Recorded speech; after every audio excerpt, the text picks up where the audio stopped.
हाशमी दूल्हा पर कौनैन को मैं वारूं, उस हाशमी दूल्हा पर कौनैन को मैं वारूं, जो हुस्न व शमाइल में यकताए ज़माना है, जो हुस्न व शमाइल।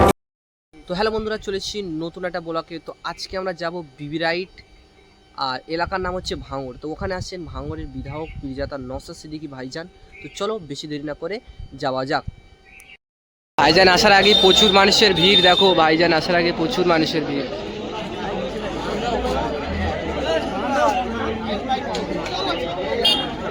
আর ভাইজান এই মসজিদে নামাজ পড়তে গেছে, আর তার আগে মানুষ সব দাঁড়িয়ে আছে দেখো।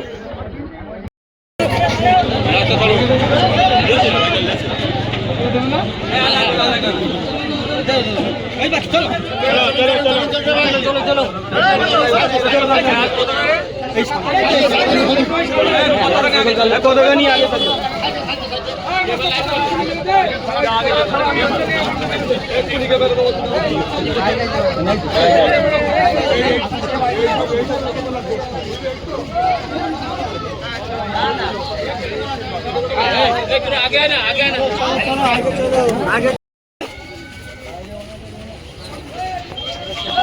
যাচ্ছে কেন? সামনে কেন? পিছনে কেন? যাচ্ছে কেন?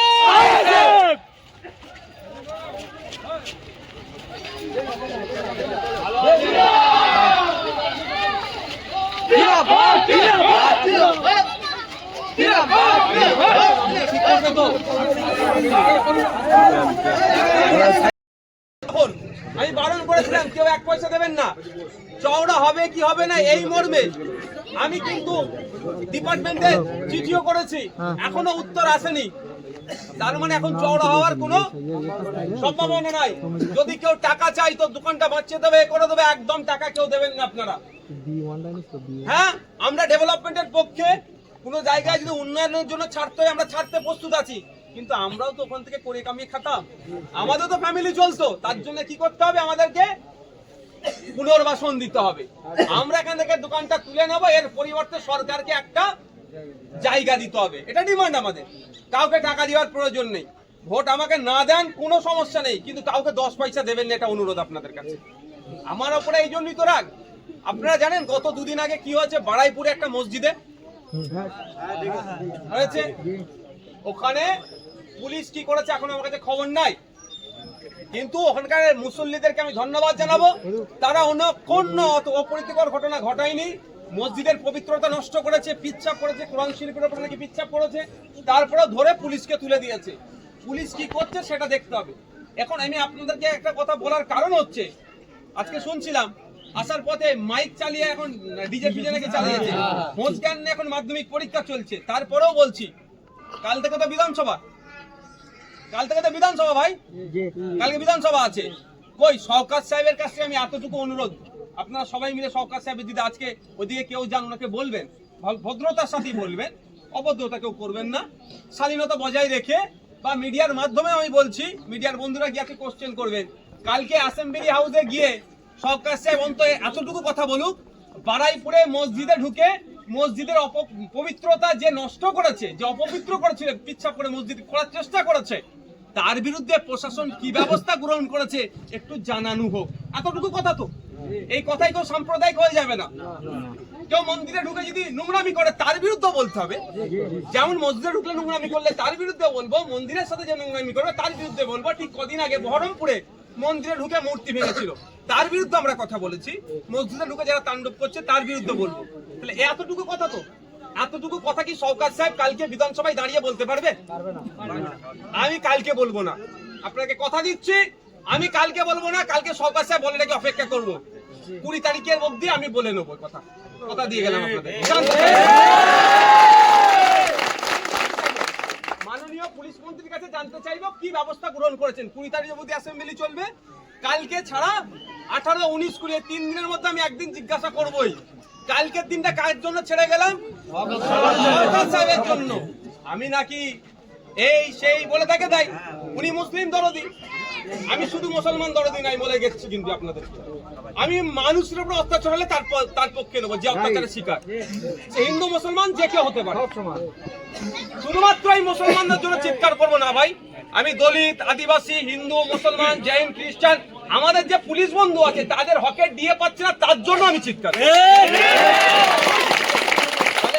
আশা করবো কালকে সরকার সাহেব বিধানসভার মধ্যে দাঁড়িয়ে রাজ্যের পুলিশ মন্ত্রীর কাছে বলবে, ভালোভাবে উনি দিদি বলে সম্বোধন করে, আমরা বলি মাননীয়া, উনি বলেন দিদি। চলো দিদি, বারুইপুরের ঘটনাতে কজন অ্যারেস্ট করা করলো বা পুলিশ কি করছে একটু জানান, বা অ্যারেস্ট করেনি যেন অ্যারেস্ট করে একটু বলে দিন। এতটুকু কথা বললে কি সরকার সাহেবের জাত চলে যাবে? সরকার সাহেব কি সাম্প্রদায়িক হয়ে যাবে? এটা লিগ্যাল কথা, কেমন বলে আমি দেখবো। আর আমি চ্যালেঞ্জ করে যাচ্ছি, বলবে না উনি।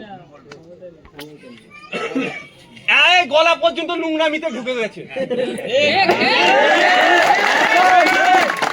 গলা পর্যন্ত নোংরামিতে ঢুকে গেছে, বললে ধরে সেন্ট্রাল ফোর্সে তুলিয়ে নিয়ে চলে যাবে। এডিসি বিআই দিয়ে পালে পাঠা বলে মালটাকে নিয়ে চলে যাবে। ওকে তো করা আছে কি, আইএসএফ কে আটকানোতে হবে।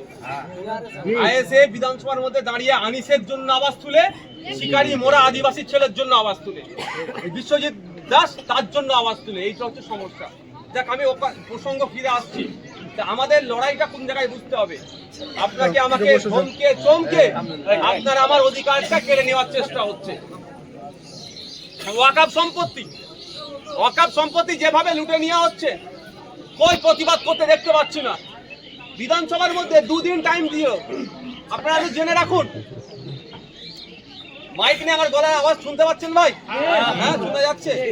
2 দিন সময় ছিল, 2 দিন ধরে আলোচনা হয়েছে পশ্চিমবাংলার বিধানসভাতে। 2 দিন ধরে আলোচনা হয়েছে ওয়াকফ কেন্দ্রের সরকার অনৈতিকভাবে অসাংবিধানিক অগণতান্ত্রিক ওয়াকফ সংশোধনী যে বিল নিয়ে আসছে তার বিরুদ্ধে পশ্চিমবাংলার বিধানসভাতে 2 দিন আলোচনা হয়েছে। আমাদের সম্মানীয় সরকার সাহেবকে একদিনও কঠোরভাবে আলোচনায় অংশগ্রহণ করতে দেখতে পেলাম না। শুধু সরকার সাহেব নাই, ফিরহাদ হাকিম সাহেব, সিদ্দিকুল্লাহ সাহেবও কিন্তু অংশগ্রহণ করেনি।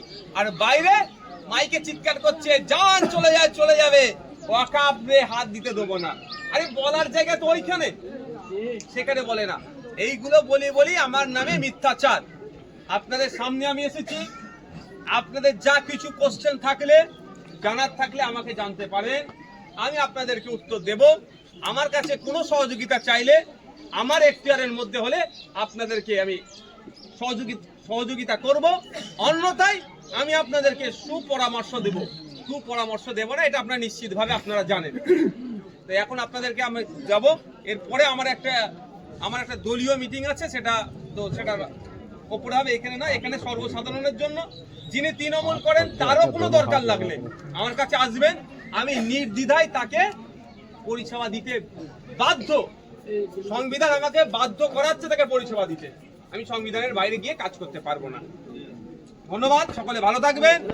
শেষ কথা বাবু, শেষ কথা, এই বাচ্চাগুলো যারা আছে এদের পড়াশোনা আপনাদের কিন্তু দায়িত্ব নিয়ে করাতে হবে। তো বন্ধুরা, বিধায়ক বললেন যে ভাঙড়ে কি করেনি। অনেকেই বলে যে ভাঙড়ের বিধায়ক রাস্তা করেনি, ভাঙড়ের বিধায়ক টাকা নিয়ে কি করেছে, ভাঙড়ের বিধায়ক কি উন্নয়ন করেছে, কবে উন্নয়ন করবে, অনেকে অনেক কিছু বলে। তো ভাঙড়ের বিধায়ক তিনি বলে দিয়েছেন সাফ যে 26 সালের আগে আপনাদের বাড়িতে চিঠির মাধ্যমে পৌঁছে দেব, যে আমি টাকাগুলো নিয়ে কী করেছি, কোথায় লাগিয়েছে, তিনি মানে স্পষ্ট সব বলে দিয়েছে। তো তার কাছে মানে আর কিছু বলার নেই, যে তিনি মানে কোনো ভুল তো ধরতেই পারি না আমরা, তো কী বলার বিষয়। তো যাই হোক, তার বক্তব্য শুনে আমি খুবই মুগ্ধ। আর আপনারা আমার পাশে থাকুন সাবস্ক্রাইব করে, আর ভাইজানের ভিডিও দেখার জন্য আমাদের চ্যানেলটিকে সাবস্ক্রাইব করুন। আর কে কোথাতে দেখছেন কমেন্ট করবেন। তো আজকের ব্লগটা এই পর্যন্তই, দেখাচ্ছেন নেক্সট একটা ব্লগে। ততক্ষণ সবাই ভালো থাকুন, সুস্থ থাকুন, সকলকে অসংখ্য ধন্যবাদ।